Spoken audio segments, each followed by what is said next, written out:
China finally has its own reusable rocket. The 1st of March 0BCZ-10B has succeeded. This marks China's first successful recovery of a reusable launch vehicle, and the world's first ever rocket recovery, using a net system. China is now the second country after the United States to master first-stage recovery technology for high-thrust rockets. A lot of people have been asking me to make a video about this. Now, I'm no rocket scientist, but I completely get why everyone is so excited. At the end of the day, it is just fantastic news, and people want to celebrate. Without a doubt, this is a massive milestone for China's space program. Reusable rockets are highly strategic assets. If nothing else, their military significance alone is immense.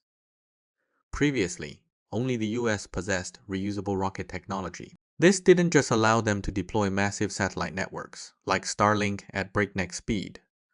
It also meant that in a conflict scenario, especially one involving anti-satellite warfare, the US could replace its compromised satellites far quicker than China could. When you factor in the sheer attrition and replacement demands of modern warfare, this is truly a game-changing event.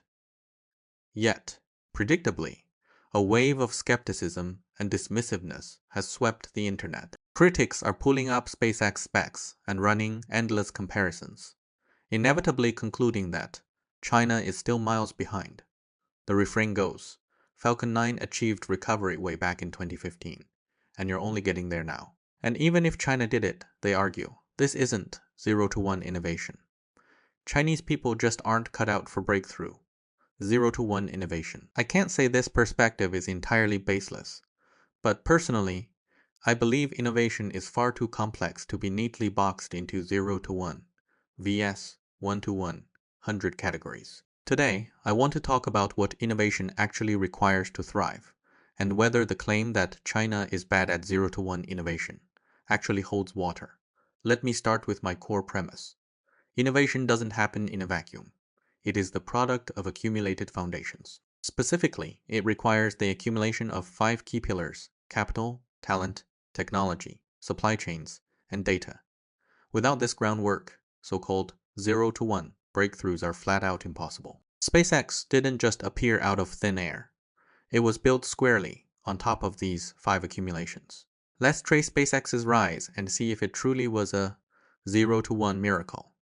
According to a 2025 Washington Post article, SpaceX has secured roughly $22 billion in US government contracts since its founding, with NASA alone funneling over $15 billion into the company. More importantly, SpaceX was heavily capitalized from its very infancy. Elon Musk founded the company in 2002, and by 2003, before they had ever sold or shipped a single product, the Pentagon was already paying them for early conceptual studies. Think about that. Is that just a typical private startup? In 2006, before SpaceX's Falcon 1 had even achieved orbit, not even a single successful launch, NASA handed them a $278 million contract. It wasn't until 2008, on their 4th attempt, that Falcon 1 finally made it to space. They were hemorrhaging cash the entire time. Yet US government funding never dried up. And then what happened? In December 2008, NASA awarded SpaceX a $1.6 billion commercial resupply services contract.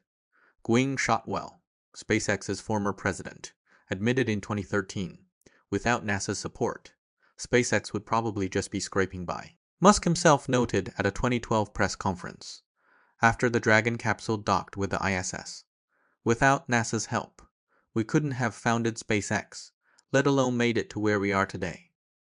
These weren't just polite platitudes, they were cold, hard facts. An analysis by Space Angels reveals that during its first decade, SpaceX's total operating capital was roughly $1 billion, more than half of which came from progress payments on government contracts. And NASA didn't just throw money at them, even when SpaceX repeatedly missed critical milestones. Sometimes by up to 2 years, the checks kept coming. Think about that level of capital intensity. How many countries on Earth can sustain that? I'm not saying money alone solves everything, but when it comes to breakthrough innovation, massive capital injection is indispensable. In other words, before you talk about innovation, you have to talk about funding. Why was China largely limited to copying and mimicking 20 years ago? Simply put, lack of money. Without substantial capital accumulation, your cost of capital is much higher. Naturally, when allocating funds, you'll choose the path of least resistance and lowest risk. Back then, virtually every industry in China was a wide open blue ocean. Copying successful foreign products and localizing them offered an incredibly high probability of success. Naturally, capital flooded those safe bets. Consequently, even if you had a brilliant, unproven idea, you couldn't get funded. This is the primary reason why I believe China's innovation capacity was weak in the past. It was a pure lack of capital. Beyond capital, there are other equally critical pillars: technological accumulation, talent accumulation, supply chain accumulation, and data accumulation. Let's start with technical accumulation. Take SpaceX's Merlin and Raptor engines. The Merlin engine uses a Pinto injector, a design pioneered by TRW in the 1960 seconds for the Apollo moon landing. Over the subsequent decades, NASA poured astronomical sums into solving foundational scientific and engineering hurdles: combustion stability, ultra-high temperature, materials, thermal protection, and flight control. These breakthroughs solidified into academic papers, databases, and simulation software, becoming shared intellectual capital for the entire industry. What makes SpaceX truly brilliant isn't that they discovered new laws of physics. It is that they stood on these decades of research, applied new organizational structures, manufacturing processes, and project management, and made mature technologies cheaper, more reliable, and faster to iterate. Decades of state-sponsored scientific research and a few years of private engineering sprints are not mutually exclusive. They are two indispensable, sequential halves of the innovation chain. Next is talent accumulation. Think about where SpaceX's core team came from. Do you think Elon Musk just recruited fresh college grads and taught them how to build rockets from scratch? Absolutely not. In SpaceX's early days, the bulk of its core engineers were poached from NASA, Boeing, Lockheed Martin, the US Air Force, and various defense contractors. Many of these hires had decades of aerospace experience under their belts. And who nurtured this talent pool? It was the US government during the Cold War space race, mobilizing national resources to train an entire generation of aerospace engineers. At the peak of the Apollo program, NASA employed 400,000 people and partnered with 20,000 companies. This vast network of people and enterprises eventually dispersed throughout the industrial landscape, forming the talent bedrock of American aerospace. SpaceX's ability to rapidly assemble a world-class R&D team was only possible because they tapped into this generational talent reserve. Then we have supply chain accumulation. SpaceX's supply chain isn't just about made in America. It is a marvel of global high-end manufacturing. Starship's stainless steel comes from Finland's Outokumpu. The nickel-based superalloys in the Raptor engines are sourced from South Korean and American specialized firms. The radio frequency communication gear comes from the UK. And many 3D printed engine valves and fluid control components are supplied by specialized vendors. Who were these suppliers working for previously?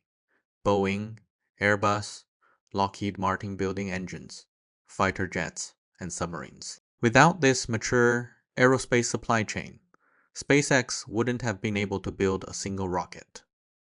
Fourth is the accumulation of data and institutional knowledge. From the launch of Sputnik to the Apollo landings to the construction of the ISS, over half a century of spaceflight has yielded mountain ranges of telemetry data, failure analyses, material fatigue studies, and wind tunnel test results. SpaceX has certainly generated immense proprietary data through its own rapid prototyping. But they were never fumbling in the dark. They were standing on the shoulders of NASA's 50-year library of research. Countless fundamental laws, design rules, and engineering best practices had already been validated by predecessors at a staggering cost. All these accumulations combined to form SpaceX's starting line. I'm not saying this to detract from SpaceX's achievements. On the contrary, SpaceX achieved remarkable engineering breakthroughs, successfully integrating decades of NASA's technical heritage into a brand new commercial model slashing costs to build a reusable, high-frequency launch system. is a phenomenal feat of innovation. But innovation is not magic. Elon Musk didn't start from zero. He was the one who took a foundation, already sitting at a 90% completion rate, and pushed it the final 10% of the way. If you look at China's Long March series, including the reusable prototypes like the CZ-10B, you see the exact same story unfolding, albeit under even tougher conditions. Unlike SpaceX, which can leverage global procurement, China's space sector must localize its entire supply chain. A deep dive investigative report by _Latapost highlighted this beautifully. The journalists visited numerous rocket manufacturing sites across China, interviewing founders, chief engineers, suppliers, and venture capitalists. Reading that report, it becomes clear that this isn't just a story about rockets. It is a story about the depth of China's industrial base. China's commercial space sector shouldn't be viewed as a handful of startups fighting isolated battles, but rather as a full-scale mobilization of the country's entire industrial chain. This kind of industrial mobilization means channeling existing manufacturing power toward a brand new frontier. In the context of rocketry, it involves mobilizing the welding techniques from high-speed rail, structural component suppliers from wind power, wire harnesses and chips from the automotive sector, and processing capacities from 3D printing firms, coordinating all of them toward a single aerospace objective. Take welding, for example. A rocket's fuselage is made of stacked, rolled stainless steel rings. With kilometers of weld seams, a single millimeter-sized bubble can cause catastrophic failure. Where did the welders come from? They were recruited from high-speed rail carriage, assembly lines, with a tiny 5% acceptance rate. They still had to train for another 6 months before touching a rocket. This isn't about training a workforce from absolute scratch. It's about redirecting elite talent from adjacent industries. Or look at components. A space-grade cable can cost millions and take months to manufacture, whereas a car wire harness costs a fraction of that and ships in days. Some commercial rocket startups bought car harnesses in bulk, threw them into vacuum chambers and vibration rigs, subjected them to brutal stress tests, and weeded out the failures. Through this trial and error, they discovered exactly which subsystems absolutely required space-grade certification, and which could rely on industrial-grade parts, beefed up with clever redundancies. This is highly practical, hard-won knowledge you cannot find in any textbook. Then there are the engines, unquestionably the hardest piece of the puzzle. Engine development demands material and manufacturing breakthroughs that cannot be solved in just 3 to 5 years. Yet, domestic startups have been independently chipping away at this since 2017. In recent years, talent overflowing from advanced 3D printing firms and specialized metallurgy plants has gravitated toward rocket propulsion, building up momentum. We must realize that our gap with SpaceX is not defined by static, surface-level specs like thrust output. The real gap lies in the underlying industrial chain. What China is doing right now is constructing its own self-sustaining commercial space ecosystem. Industrial segments that used to operate in isolation are now being linked to form a robust aerospace supply chain. This is the hardest part. Copying the visible blueprints of a SpaceX rocket is relatively straightforward. Replicating the massive, complex industrial ecosystem that makes SpaceX possible is the real challenge. Ultimately, the romanticized concept of 0 to 1 innovation glosses over the long, arduous process of building the foundations that make 1 possible in the first place. This groundwork is routinely ignored because it lacks drama and high profile breakthroughs, yet it is the true bedrock of all innovation. Let me give you an example. Back in the 20th century, the legendary Tianxuan already outlined the fundamental concepts and technical pathways for reusable rockets. Decades later, both SpaceX and the Long March teams proved his trajectory entirely correct. Yet, during Tian's era, it was impossible to build. Why? Material science wasn't there. Engine control systems couldn't adjust thrust on a millisecond scale, and computing power was a fraction of a modern smartphone's. He had the right ideas and a clear direction, but none of that mattered because the broader industrial ecosystem hadn't reached its critical threshold. So, who deserves credit for inventing reusable rockets? Qian Shuisen's generation for the 0 to 1 concept, or SpaceX for executing it, proposing a theory and translating it into a commercial, mass-produced reality are worlds apart. Bridging that vast divide requires compounding industrial progress, not just a lone genius having a sudden stroke of brilliance. That is the flaw with the 0 to 1 paradigm. It reduces systemic innovation to a single moment, a single person, or single breakthrough. Real-world innovation is a slow, collaborative push by countless individuals over decades. The one we see at the end is merely the person who pushed the boulder over the crest of the hill. I'm not trying to make excuses for where we lag behind. What I'm arguing is that the China excels at 1 to 100 but fails at 0 to 1 narrative is fundamentally flawed. This framing relies on two false assumptions. First, that innovation only comes in the form of raw, original breakthroughs, and second, that 0 to 1 and 1 to 100 are entirely different skills hardwired into different cultures. In reality, every single 0 to 1 breakthrough is actually a transition from 0.9 to 1.0. That 0.9 is the hard accumulation of capital, talent, technology, supply chains, and data.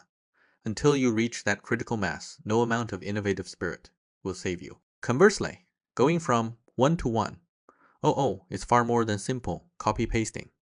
Transforming a fragile laboratory prototype into a mass-produced, reliable, and commercially viable industrial product requires a staggering amount of proprietary engineering innovation. Rather than obsessing over 0 to 1 versus 1 to 100 labels, we should return to a simpler truth.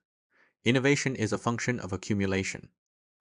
The level of innovation you can achieve is directly determined by the depth of your foundations. The US has accumulated 60 years of aerospace research, poured hundreds of billions of dollars into the sector, trained hundreds of thousands of engineers, and built the world's most robust aerospace supply chain, which is why it could birth SpaceX. Today, China's accumulation across various sectors is rapidly approaching its own critical mass. This is why we are seeing milestones like the CZ-10B's successful recovery, DeepSeek shaking up Silicon Valley with its AI models, Huawei delivering its Kirin chips, and Chinese electric vehicles dominating global markets. I'm not saying other factors like talent, incentives, or intellectual property rights don't matter. They do.